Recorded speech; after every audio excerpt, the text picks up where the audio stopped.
बहुत से लोग दुनिया की सबसे डरावनी डॉल एनाबेल को मानते हैं, लेकिन ऐसा नहीं है।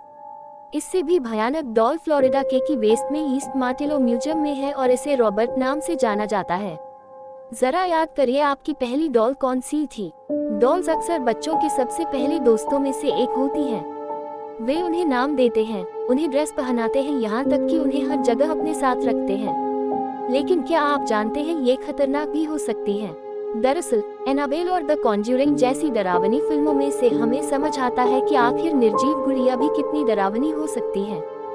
हालांकि गुड़िया सिर्फ फिल्मों में ही डरावनी नहीं होती, असल जिंदगी में भी वे काफी डरावनी होती हैं।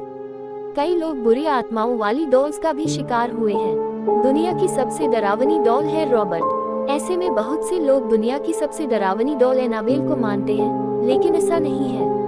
इससे भी भयानक डॉल फ्लोरिडा के की वेस्ट में ईस्ट मार्टेलो म्यूजियम में है और इसे रॉबर्ट नाम से जाना जाता है। ये गुड़िया दशकों से लोगों को आतंकित कर रही है। इस डॉल में एक बच्चे को नाविक की पोशाक पहने हुए एक छोटे कुत्ते को पकड़ते हुए दिखाया गया है। अजीब हरकत करती है डॉल। रिपोर्ट्स के मुताबिक 1904 में रॉबर्ट यूजीन ओटो नाम के एक लड़के को गिफ्ट किया गया था। कुछ दिनों के बाद उसे कई चीजें महसूस होने लगी। उनके मुताबिक ये डॉल रात के समय फर्नीचर को नीचे गिरा देती थी। 116 साल पुरानी ये डॉल उसी के बाद से चर्चा में है। जब रॉबर्ट यूजीन बड़ा हुआ तो वह घर से बाहर चला गया और अपनी डॉल रॉबर्ट को अपने पीछे छोड़ गया।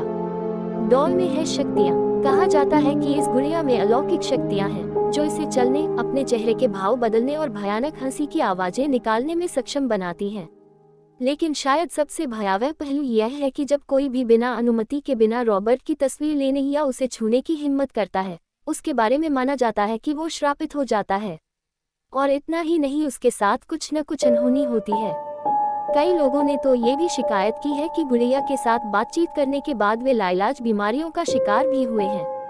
अफवाह है कि स्टाफ को नियमित रूप से उन लोगों द्वारा रॉबर्ट को लिखे गए माफी के पत्र मिलते हैं जिन्होंने उसके आसपास खराब व्यवहार किया था।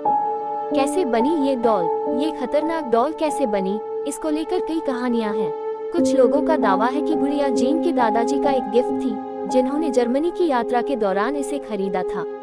लेकिन कुछ स्थानीय लोग दूसरी कहानी पर विश्वास करते हैं। उनका दावा है कि भूसे से भरी इस डॉल को परिवार की एक नौकरानी ने ओटो को दी थी।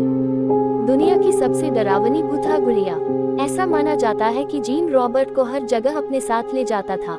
भले ही रॉबर्ट गुड़िया शायद उसकी उम्र के लड़के के लिए थोड़ी बड़ी और बोझिल हो, लेकिन कुछ साल के बाद रॉबर्ट गुड़िया की कहानी अजीब और अधिक डरावनी होने लगी। कुछ समय बाद ही रॉबर्ट ओटो के जीवन और घर के बाहर के लोगों ने नोटिस करना शुरू कर दिया कि ये गुड़िया कुछ अजीब है। कई कहानियों में दावा किया गया है कि ओटो परिवार के नौकरों ने उसके कमरे में अकेले 2 अलग-अलग आवाजों में बात करते हुए सुना था।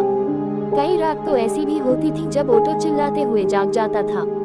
इसके अलावा घर के अंदर गुड़िया कथित तौर पर घर के चारों ओर अपने आप घूमती थी। रॉबर्ट की कदमों की आवाज से लेकर खिलखिलाहट तक भी लोगों को सुनाई देती है।